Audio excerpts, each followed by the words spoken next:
Voici donc la seconde partie du tuto consacré à GIMP et surtout à vos diaporamas sur les sites internet. Alors donc là, ce que je veux, c'est faire des slides un peu comme cette image, mais surtout, c'est ce qu'on va apprendre maintenant, c'est à mettre du texte sur une image. C'est pas compliqué. Allez, suivez le guide. On va voir ça ensemble. D'abord, je vais ouvrir mon diaporama et on va rajouter une nouvelle image, comme on a vu tout à l'heure sur la présentation précédente. Je vais prendre cette fois-ci, voilà, ça me paraît pas mal. Voilà, ici, une belle image. On va donc faire une mise à l'échelle de cette image en appuyant sur CTRL, vous vous souvenez. Voilà, on va choisir de mettre ça comme ça, de mettre ça comme ça. Voilà, ouais, ça devrait pas être mal. Je vais faire échelle. On va zoomer un petit peu pour bien voir. Et puis je vais mettre mon image comme il faut. Voilà, ici. Alors je vais ajouter un texte sur cette image. D'abord, je vais voir si je peux faire quelque chose sur le contraste, histoire de foncer légèrement les noirs. Voilà, impeccable. Et puis si je pouvais donner un peu plus, voilà, ça c'est pas mal. Valider. Et on a une belle image. Et puis dessus, on va mettre un petit texte. Alors d'abord, je choisis ici l'outil texte. Je vais choisir une police. Tant qu'à faire, gras. D'accord. Et puis là, je vais mettre une taille. D'abord, je commence par du 100. Et je vais mettre un petit texte. Ici.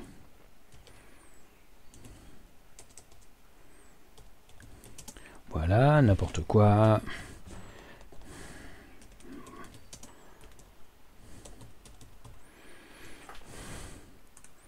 Tac.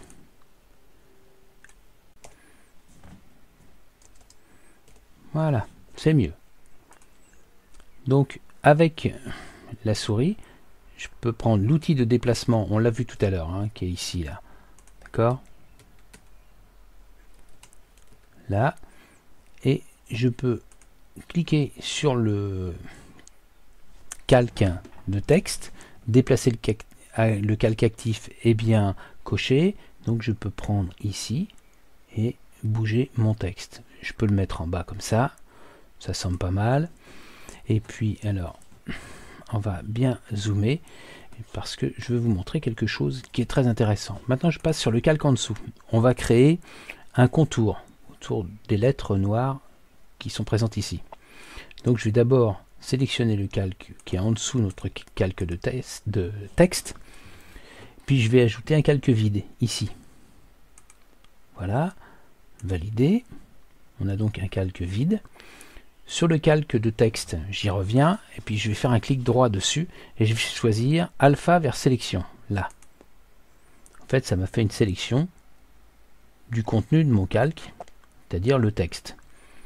Maintenant, je vais faire sélection, agrandir.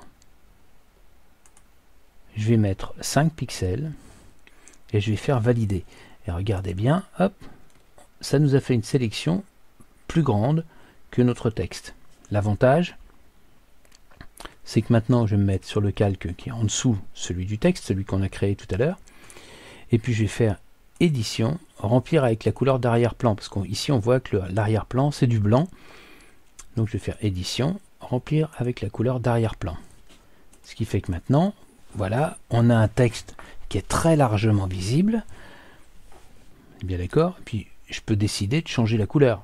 Je reviens sur l'outil de texte, je clique une fois dessus, puis après une seule fois dans mon texte, et je vais pouvoir changer de couleur. Par exemple, si je veux mettre du bleu, je peux mettre du bleu. Je peux à nouveau revenir au noir. Alors ici, tac, comme ça, et je fais valider.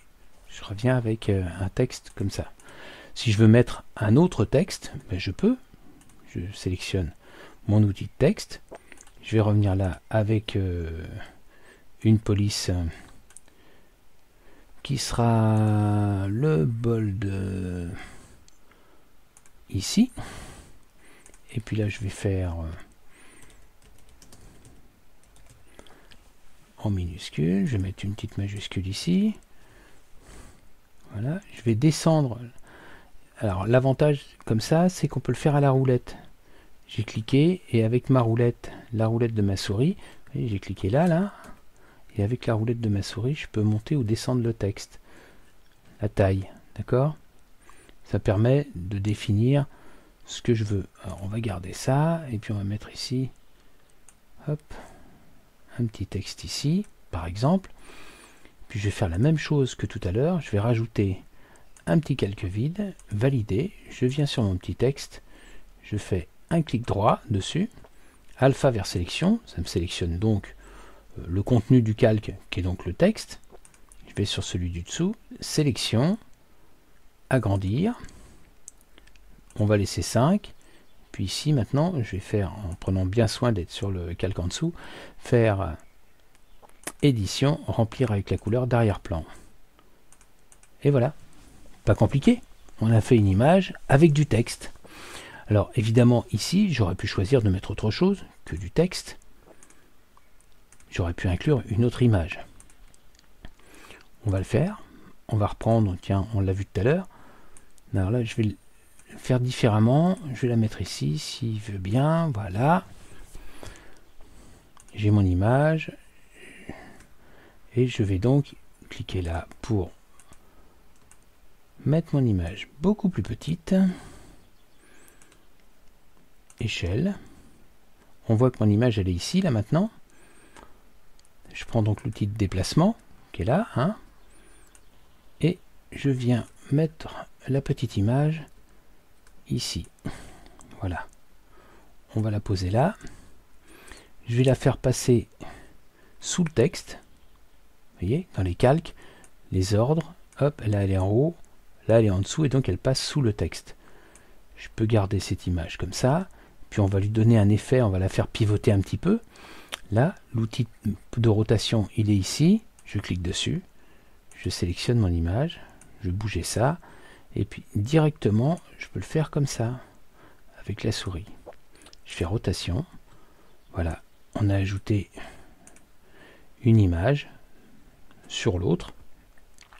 Maintenant, on va améliorer encore un petit peu le truc. Je vais la bouger un petit peu. Annuler, je veux pas la bouger, c'est ici pour bouger, hein, on est d'accord. Hein. Je prends donc mon image, je vais faire alpha vers sélection, ça va donc me sélectionner le rectangle. Je vais en dessous, je clique ici pour ajouter un nouveau calque. Hein, vous êtes un peu perdu? Non, non, regardez. On a fait une sélection de cette image, ici, là. Là. J'en ai créé en dessous une sélection identique. Et bien sur cette sélection, je vais faire édition, remplir avec la couleur de premier plan, c'est-à-dire du noir. Voilà. Si on enlève l'image, on voit qu'il y a du noir en dessous. Hein. Et puis maintenant, je vais faire filtre, flou gaussien. Je vais lui mettre une valeur de 10, au moins. Valider. Puis maintenant, on va faire ça. On va vérifier. On a à peine assez de flou. Donc on va faire filtre, flou gaussien. On va en rajouter 10, valider. Voilà, c'est mieux. Je vais ramener mon image du dessus. Et puis celle-ci, je vais la décaler légèrement comme ça, là, avec cet outil-là. Je vais prendre ce calque-là. C'est bien marqué déplacer le calque actif. Donc, c'est le noir qui va bouger. C'est ce qui nous permet de créer une ombre. Ça nous donne un effet de profondeur. Alors, on a bien une ombre, mais elle est très très noire. Donc, ce que je vais faire, c'est qu'en haut, là, l'opacité, vous voyez, quand on passe la souris dessus, on a une flèche à un moment. Là, et hop, on la descend à peu près à 50%. Ça devrait donner de bons résultats. Là, on voit qu'on a une ombre en dessous. Je peux faire mieux. Ici, je vais faire à nouveau alpha vers sélection. Je mets ici sur mon ombre noire. Je vais créer un nouveau calque. Valider. Je viens sur mon image. Sélection, agrandir. On va mettre 2 pixels. Ça suffit. Peut-être 3. Édition annulée. Sélection, agrandir. Allez, 3 pixels, vendu. Et maintenant, sur ce calque, je vais faire édition, remplir d'arrière-plan pour avoir du blanc. Raté, c'est bien ici qu'il faut le faire. Édition, remplir avec l'arrière-plan. Ce qui fait que on a vu, là maintenant, on a une belle image avec un petit tour blanc, une ombre en dessous. Et si on dézoome, voilà, on a quand même un truc un peu propre. Vous voyez, je vais faire maintenant fichier, enregistrer pour le web, on a vu ça tout à l'heure.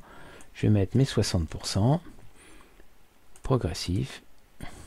Et là, on est à 104 KO. Est-ce qu'on redescend encore la qualité? Non, je pense pas. On va faire enregistrer, on va mettre ça dans web. Et puis on va faire un test de nid 0.3. Voilà, enregistrer. Maintenant, on va voir notre image. Tuto, web. Et puis donc, c'est celle-ci. Et voilà ce que ça pourrait nous donner dans un slide. Maintenant, vous savez faire pour ajouter du texte sur vos images de diaporama. C'est pas super compliqué. En travaillant un petit peu, vous allez prendre de l'assurance et ce sera tout facile. Allez, à bientôt.